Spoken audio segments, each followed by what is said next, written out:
girls were obviously concerned, disheveled, taken aback, and it was the 11-year-old as well as the 13-year-old who made a timely report that was given to the MPD, and that really was a springboard for which we could really sink our meat hooks onto something looking at the correlation of connecting the dots over a series of events. As I said, the first event, which would have occurred, was a week ago last Tuesday, September 17th at around 5:30 a.m. when this suspect first began this crime spree by entering the home of another without consent and with intent to commit a crime therein. Some of you may know that, with intent to commit a crime therein being a burglary. In this case, we think that was for a more nefarious issue of a sexual assault or an attempt.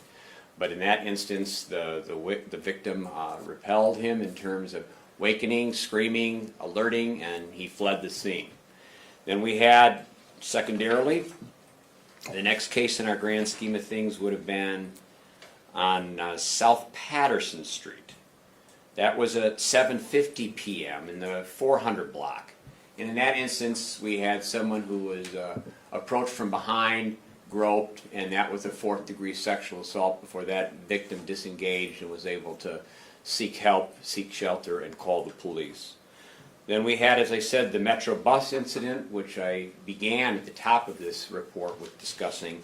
And then Sunday evening at around 9:45-ish, as a woman was walking in the 500 block East Main, she was assaulted, and there was a physical altercation, and ultimately she was able to repel that attack. So through this whole litany of cases, we have under arrest a 26-year-old male whose name is Ruiz Ugalde. I think, again, he is a predator of the worst kind, pernicious because of his escalating behavior and because of his choice of very vulnerable victims. Not only did we have great victim statements, but we had a lot of other things going for us in order to be able to arrive at this conference today. We had the benefit of surveillance cameras yet again, which helped our detectives corroborate modus operandi, proximity, physical descriptions, clothing descriptions. That was infinitely helpful, and as you know, we also have bus cameras that are public places, public spaces, and those Metro bus cameras also proved providential. We had teamwork from a variety of sources from within. Certainly our beat detectives, our detectives who are assigned to a district, were heavy lifters on this one, but they were assisted by our colleagues from the burglary crimes unit, the violent crimes unit. So many of our detectives, investigators come together for these big, critical, sort of serialistic crimes to make sure that we try to put a good conclusion on it as quickly as we can from a community safety standpoint. Additionally, I cannot forget our beat cops, and in particular, our neighborhood beat cops assigned to the downtown area. They know everybody. They know everybody who knows everybody else. They get anonymous information. They get informed information. And I actually think that the beat cops were very critical to us pulling all these together and getting a name with a face and all of this. And then again, as I started at the outset, the collaboration we have with community members who are willing to come forward and assist us, understanding that it's in everybody's benefit to see the area, particularly our downtown area. We get so much of the publicity that they should also get the publicity for when they're working together cooperatively, collaboratively with us and for us, and we're all on the same page. And I think that's a real celebration of what we can do together in a community policing format. So from that standpoint, I will leave you for questions, if I may. That incident you talked about on Patterson, was that also on September 17th? No, that was just this last Sunday, I believe. Oh, the one on East Main was Sunday, pardon me. That was on last Friday, the 400 block of Patterson. That was the 20th. And I'll share these later. For the three of the incidents that the chief is referencing, there are current incident reports on our website. The one case that is not on the website is the 4th-degree sexual assault that the chief just referenced that took place very close to B.B. Clark Beach. So that was last Friday evening. You want to spell the name of this guy? Yeah, it's R-U-I-Z with a hyphen, I believe, U-G-A-L-D-E. D-E. First name of Luis, L-U-I-S. He's 26, is he from Madison, or do you know? I think he's NPA, no permanent address. So when you talk about the B cops and the neighborhood officers being instrumental in this and being able to talk to the folks that they know in the community, is that because the folks in the community knew who this man was? Was he a frequenter of the downtown area that they were able to recognize him? Well, yes, they recognize him, but I think one of the reasons that they came forward and assisted us is that they've come to trust, to know, and to understand that the neighborhood officers are someone they can trust in a fiduciary sort of way, and that this isn't going to impact or harm their ongoing necessity for relationships with a population that can be very transient at times. Other questions for the chief? Well, Chief, I'm going to ask this because it was almost 4 years ago this month.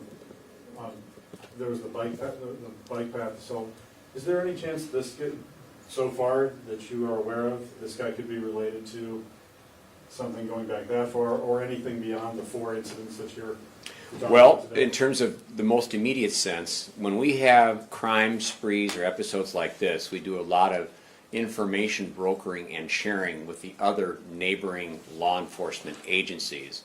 And sometimes when you have a format as visible as this is, we will have other victims who may have at this point have been somewhat reluctant to come forward. We don't know that there are other victims that are coming forward. There are some other instances we have looked like that look like they might have a correlation to this, but of course it's that nuisance of probable cause, and if we don't have the evidentiary means to link this individual with other causes or incidents, then we can't charge them. We're comfortable in charging for the 4 incidents we have as of this date. But in terms of that brutal lakeshore path that I do recall too vividly, can't forget it. We're not myopic, we don't get tunnel vision, but at this point there doesn't appear to be a correlation in time and proximity to this same event. Series of events in the last week to 10 days. And the chief, having said that, and talked just briefly with one of our investigators, certainly will take a look at him to see if he could be connected. Right. But at this time, we don't have anything that would say that he is. Right. The incident for which there is not an incident report, can you give some more details to where exactly and what time and what? Yeah, I'm going to put something once we finish the news conference, I'll put out a release.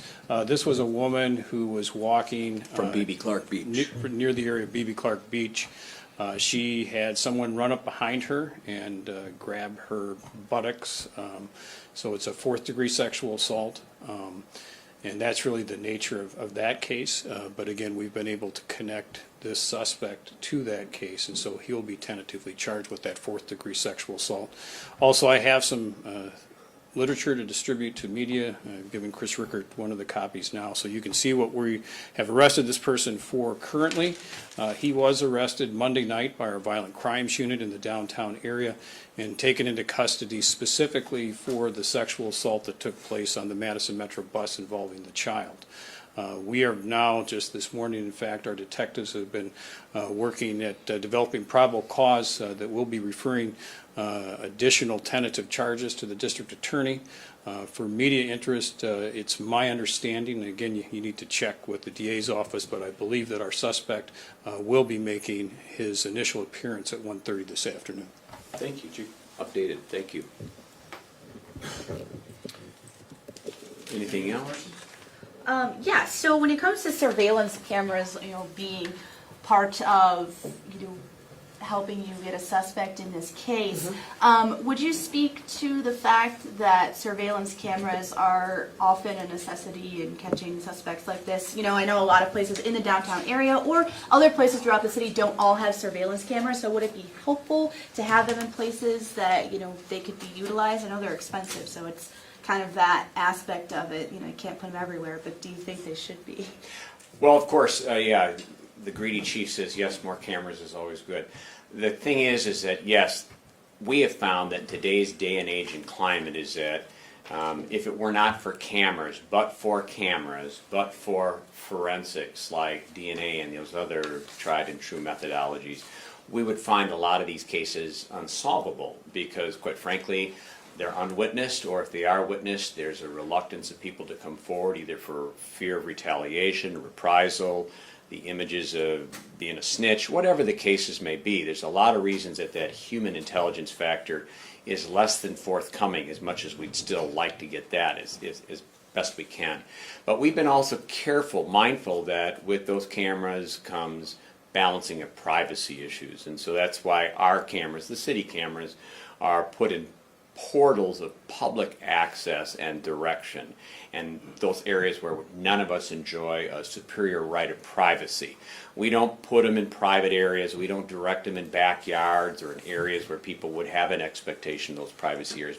But the cameras have been fundamentally important to us in clearing a lot of our very high profile cases, and even sort of our run-of-the-mill garden variety, quite frankly. Anything Any else? other questions? Yes, I have I- another question. I would just follow that too. I've talked with some of our detectives, and certainly there are areas of the city where there is not good camera coverage, and it's much harder to solve some of those cases because of that. In areas such as Langdon Street neighborhood, where we had this break-in on Howard Place, where this individual's been tentatively charged with that burglary, we had exceptional video that really that detectives were able to track his movement in that area. And so it makes a huge difference. As I've referenced before, when I first started here, Kelly Nolan disappeared off State Street. There were no cameras. I firmly believe that had we had cameras on State Street at the time that Kelly Nolan disappeared, we'd be in a much better situation in terms of identifying a suspect in what is still an open case for us. Can't disagree. And then my other question was about, can you speak to the importance of identifying suspects that show, signs of escalating crimes, in terms of their sprees? How important is it to identify these suspects before something becomes, extremely critical? Well, again, and this is a perfect example of a stair step of escalating behavior. First, you get